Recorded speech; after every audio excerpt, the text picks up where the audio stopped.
What can be made from a land ravaged by volcanic eruptions, covered in ashes, beaten by wind, burned by the sun? What can be made with neither spring water nor rain?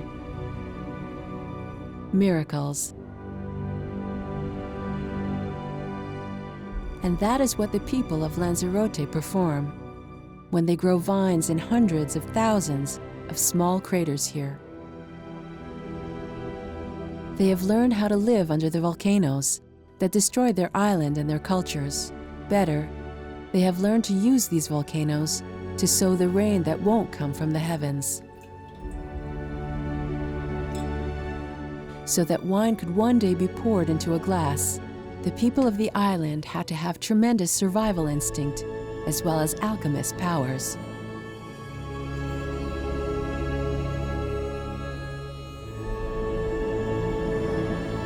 Lanzarote is a burnished pearl on the Spanish crown, an island of the Canary Islands archipelago off the coast of Africa.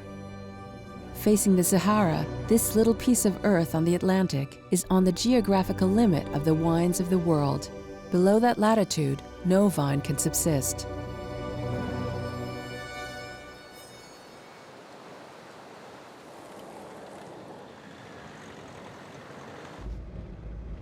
Tomás Mesa is the oenologist of one of the largest domains on the island. 300 wine growers provide him with their grapes, 300 small producers who are fighting to preserve this extreme viticulture. 3 months before the harvest, Tomás visits them to know what to expect this year.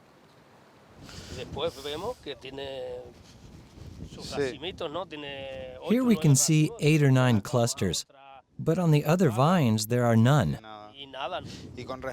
And compared to last year, they're later? Yes, they're later. Here the parcels are often too small to live on. Tomás's suppliers all have other jobs.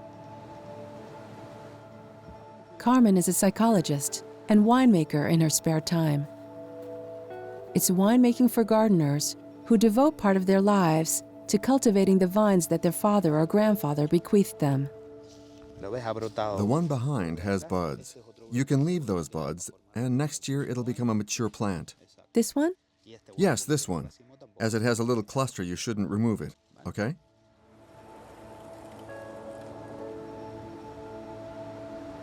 This unique landscape was fashioned from one generation to another, and they stubbornly maintain it, like Jorge, who works at the Lanzarote airport when he is not in his vineyard. Thomas, as you can see, this area is barely protected. It's open, and the wind hits us hard here. The bad weather, lack of rain, sun, this is heroic viticulture.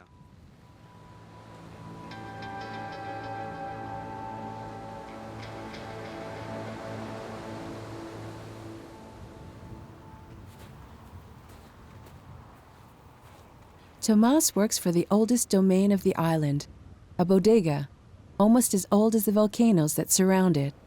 It's an institution in Lanzarote.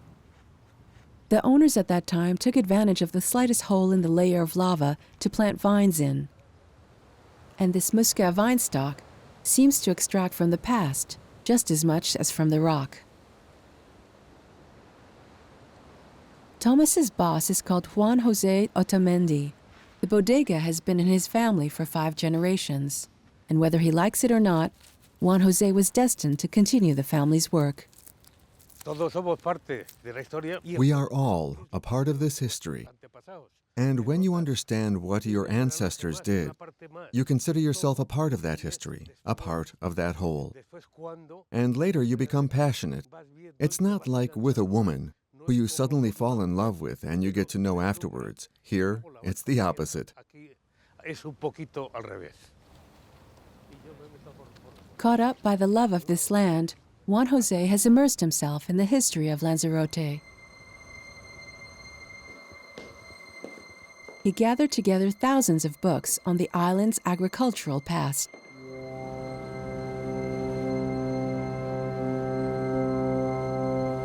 Ancient poets situated this island at the end of the world.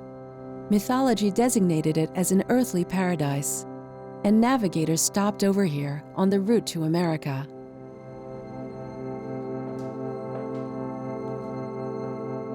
Juan Jose has documented the fate of this once fertile land, which grew grains that fed the other Canary Islands. Until one day in 1730, when the volcanoes of Lanzarote erupted.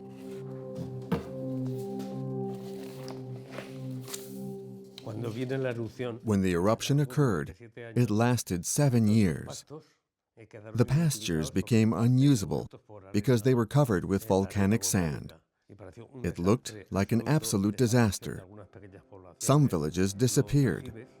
Barrels were filled with sand. It caused a very dramatic emigration.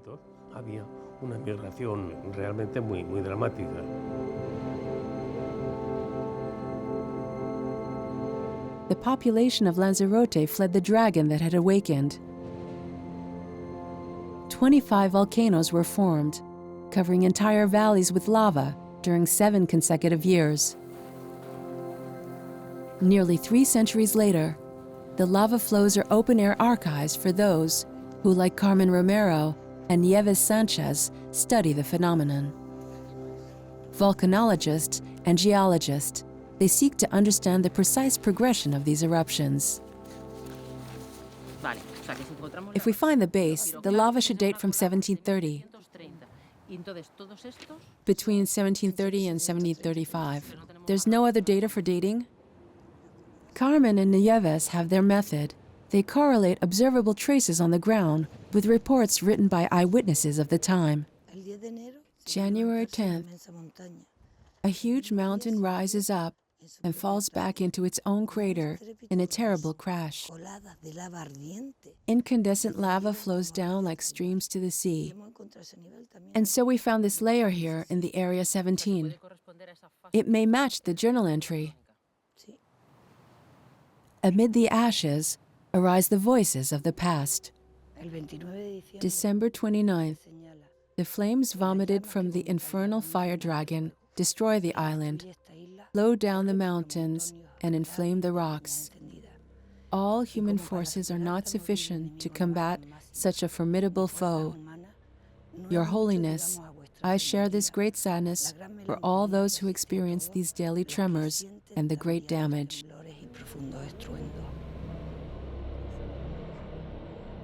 But distress gave way to astonishment. Far from rendering the soil in Lanzarote barren, the volcanoes gave them almost magical powers. Noting that under the volcanic sands, the valley's soil was fertile, it is said that the Bishop of the Canaries ordered that the holes be dug for planting. Having discovered that crop yields were high in volcanic sand, vines were planted.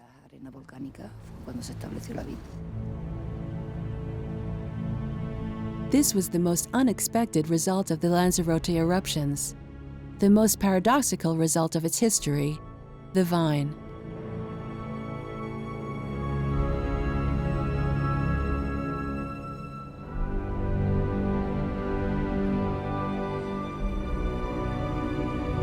It was almost non-existent here before the major eruptions. Today, it shines on the black sand and renders an abundance of delicate wine. How from a disaster did they create an opportunity?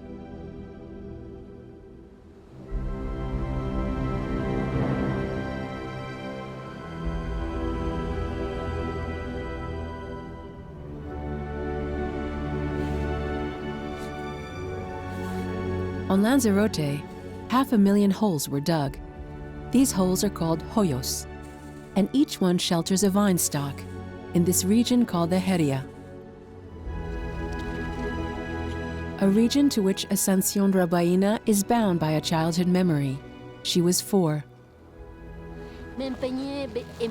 I insisted on going to the fields with my uncle on a donkey. The donkey was carrying baskets, me on one side and stones on the other side to offset me.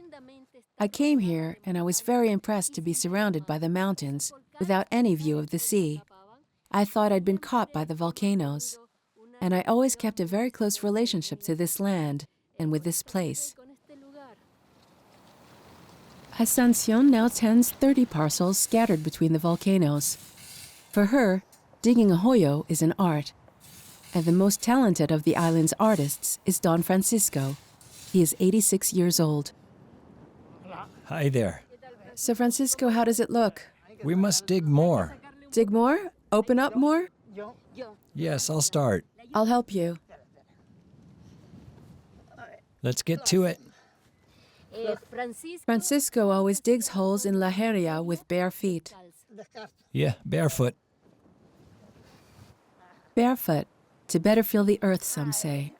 Or rather because at the time, there were no shoes, according to the others. No one knows how many Hoyos Francisco has dug in 70 years. But the goal is always the same, to give this small crater a perfect form and bring forth fertile land. This is the dirt. I always tell the boys who work with me, hold the shovel like a man. Grab it well, do not hold it like, I don't know. And you have to have the desire. The main thing is to have the desire to work.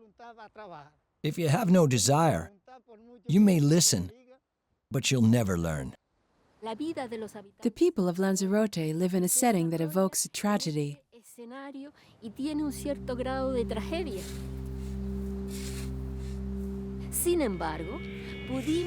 However, we managed to transform what was once a tragedy into a wonderful way of life.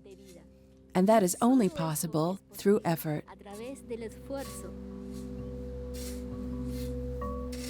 There's no secret. Effort, willingness, perseverance.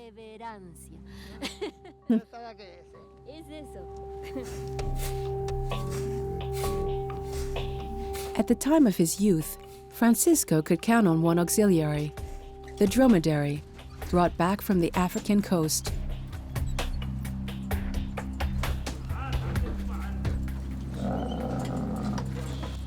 For him, it was moving heavy stones, forced labor, the tractor of the era. Today, dromedaries are useful to Ascension. In exchange for some sweet potatoes, she harvests their dung to make fertilizer. On principle, banning chemical treatments and using only the resources of the island. Camels are athletes. They come and go in these mountains, and they are accustomed to these landscapes. I want to put these landscapes into bottles of wine.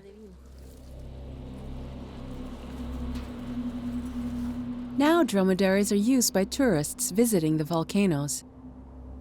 Every day they go to work through the fields of lava.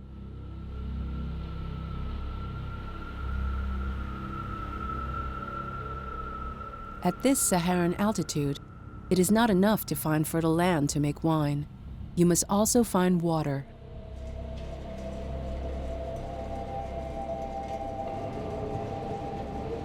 In an average year, it rains only 130 to 150 liters of water per square meter. And yet, as if to taunt viticulturers, millions of cubic meters of water pass over the island, clouds that the mountains try to retain. They often envelop the north of the island with a thick fog. The climatologist Luis Santana knows this phenomenon well. He explains the path of the trade winds using geography. Lanzarote is constantly swept by the winds that the Atlantic has filled with humidity. This water that everyone expects from the sky. For me, the patron saint of meteorology is Saint Peter, because he has the key to heaven. He rules the sky, so I call to him in case of adversity, especially in this land of Lanzarote. So he brings us water and gives us some clemency. In Lanzarote, they have not only implored St. Peter, they have tried to grab water from the sky. They held out nets for the water vapor to condense, cloud catchers to irrigate fields. Unfortunately, the results were not convincing, and the experiment ended. And the cloud catchers now show their useless silhouette on Mount Chache.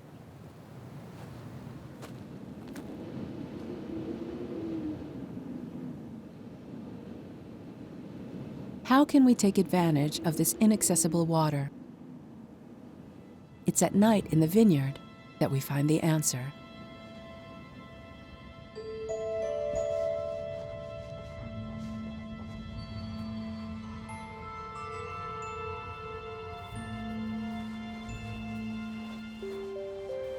Asuncion, the winemaker, and Luis, the climatologist, know that everything happens at ground level, in the silence of every little crater of volcanic sand.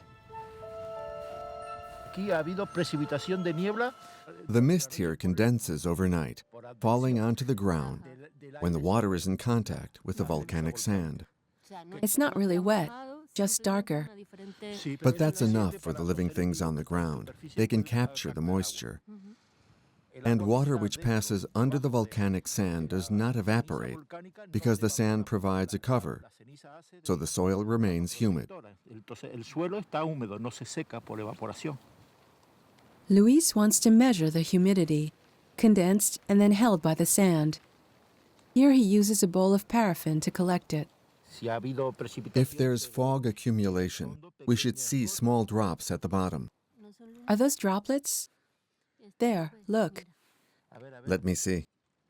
And the much coveted water finally appears. Are there any or not? Yes, look, I see 1, 2, 3, 4, 5, 6, 7, 8, 9, 10, and many other tiny drops. A microfog is captured by the soil. Precipitation that's barely visible, but sufficient. I think it's magical to see irrefutable proof of the night's dewdrops. I think it's pure poetry. And every morning, I'm moved when I see these plants are still there, that each of these century-old vines is a survivor.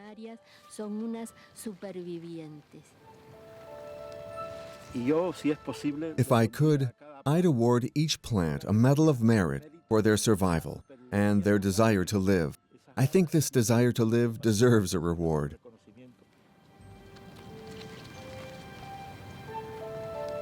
Now, we just need to measure the minuscule weight of the 10 small drops that Luis trapped, and thus calculate how much the surface of each Hoyo receives. A few grams of water that St. Peter offered the vines tonight.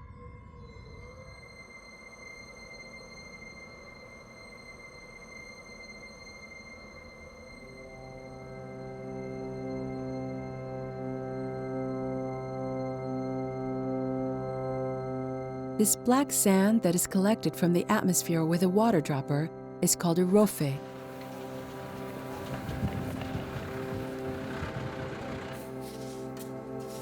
When you spread the Rofé in the vineyard, it's fog that you sow for vineyards to come. It's the treasure of Lanzarote. The Geria region owes its landscapes to it. This unique heritage that Lorenzo Vignoli strives to maintain. He bought the abandoned plots which he restored to their traditional appearance. 13 years of work, a Titanesque project. I'll finish in 2020, more or less, in December 2020. That's when we plan to finish our project of 58 hectares. That represents about 21,000 Hoyos, vine emplacements. We've dug almost all of them.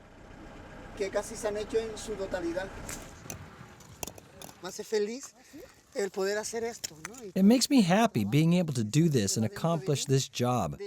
It's something I have in me. It's like a painter making a picture. All this is a painting.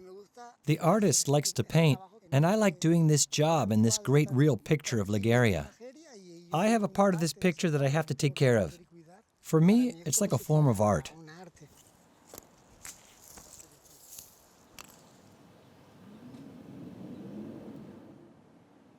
What makes this picture so striking are the hundreds of thousands of little walls in half-moon shape, these quasi-military fortifications against the wind, which constantly blows.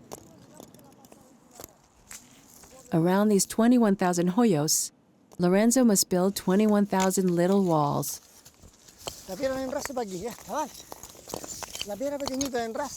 Leave the small stones there, Nicholas. Just take out the biggest. Those first, look. The smaller ones to one side and the bigger ones over here.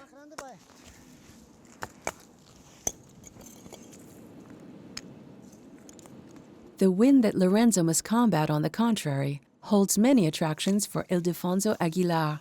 Ildefonso is a musician. He hunts the sounds that are incorporated into his compositions. The friction of volcanic stones, the screeching of Rofé, and the wind, master of the region.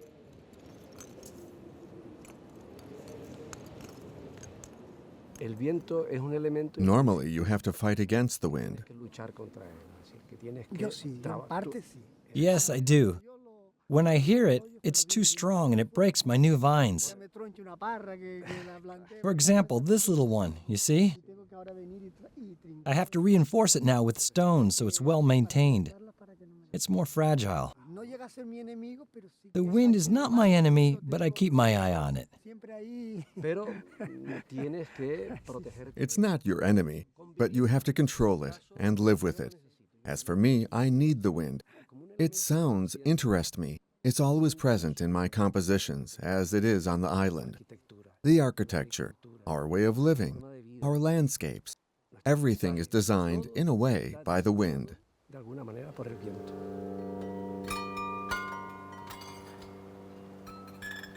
If everyone here knows Ildefonso Aguilar, it's because Lanzarote never ceases to inspire him, as a musician, but also as a painter.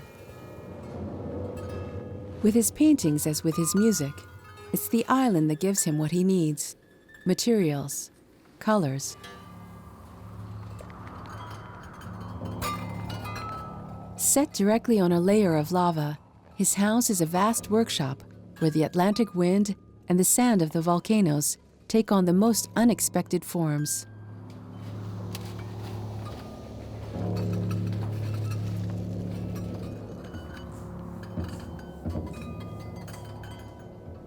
Lanzarote is the land of all alchemists.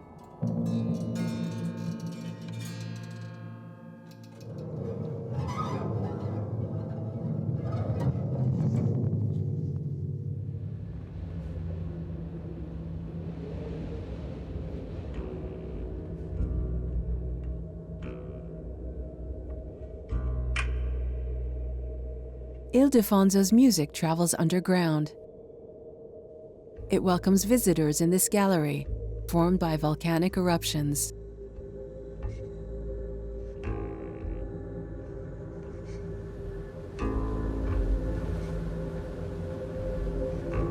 In Lanzarote, tourism is the primary source of income. The volcanoes didn't only help the viticulture, they gave new life to the island. They attract, fascinate, and many come to just admire the many dormant holes. But here, the dragon sleeps with one eye open. Experts say that the volcanoes could wake up and surprise Lanzarote. Like this geyser that surprises each group of visitors. The threat doesn't scare the island's wine producers. Tomas, oenologist, or Juan Jose, his brother, are both heirs to the oldest domain in Lanzarote. They bring some of their bottles to this restaurant, unique in the world. A grill where the chef cooks using the heat of the volcano. It's 340 degrees for 7 meters deep.